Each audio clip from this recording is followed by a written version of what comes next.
আপনাদের সবার যদি দোয়া থাকে আমার সাথে ইনশাল্লাহ 2025 সালে বাসর হবে মাটির ঘরে। আমাদের একটা নতুন কাজের জন্য সিমি ঘোষণা করবে, এজন্য আপনাদের সবাইকে আমাদের এফডিসির বাগানে আজকে ডাকছে। সিমি কথা বলো। আসসালামু আলাইকুম। ওয়ালাইকুম আসসালাম। এই সবাই সালাম দিল না কেন?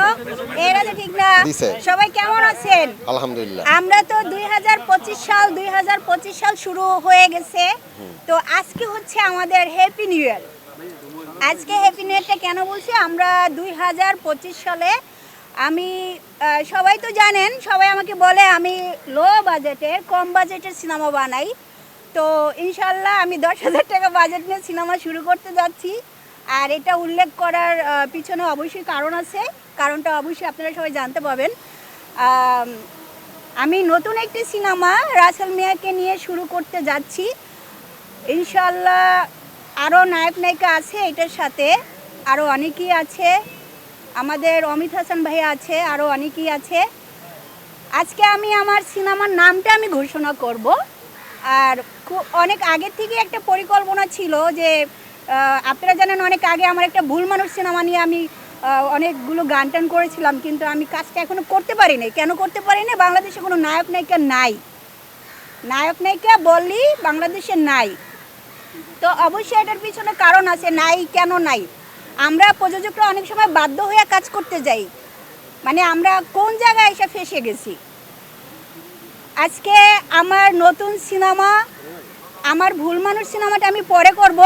এখন আমার নতুন একটি সিনেমা, যেই সিনেমাটা আমি করতে যাচ্ছি রাসেল মিয়াকে নিয়ে, সেই সিনেমাটার নাম হয়েছে বাসর হবে মাটির ঘরে। বলেন কেমন নামটা লাগে, সবার কাছে কেমন লাগছে বলেন? বাসর হবে মাটির ঘরে, খুব সুন্দর একটি গল্প। আমি গল্পটা অনেক সুন্দর করে মানে লেখাইছি। ইনশাল্লাহ আশা করি 2025 সাল সবার জীবনে একটু ভালো কিছু হচ্ছে, আমাদের জীবনে একটু ভালো কিছু হোক। তো এই আশা নিয়ে আজকে আমি সবাইকে ডাকলাম।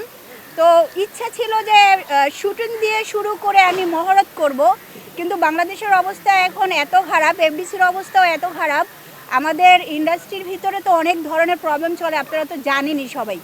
তো ওই কারণে আর কি এখানে আমি শুটিংটা করতে চাচ্ছি না। কারণ আজকে যদি আমি শুটিং শুরু করি, কালকে দেখা গেছে নায়ক নায়িকা যাদেরকে আমি নিব, আরও আদার্স যারা আছে, তারা মনে করেন পরের দিন সবাইকে শিডিউল দিয়ে দিবে, তো পরের দিন আর আমি খুঁজে পাবো না। এই জন্য একসাথে সবাইকে নিয়ে একটা গর্তের ভিতরে ঢুকবো, যাতে ওখান থেকে কেউ বের না হতে পারে। ইনশাআল্লাহ আমার শুটিংটা শেষ করে ইনশাআল্লাহ যদি আল্লাহর সাথে থাকেন, আপনাদের সবার যদি দোয়া থাকে আমার সাথে, ইনশাআল্লাহ 2025 সালে বাসর হবে মাটির ঘরে।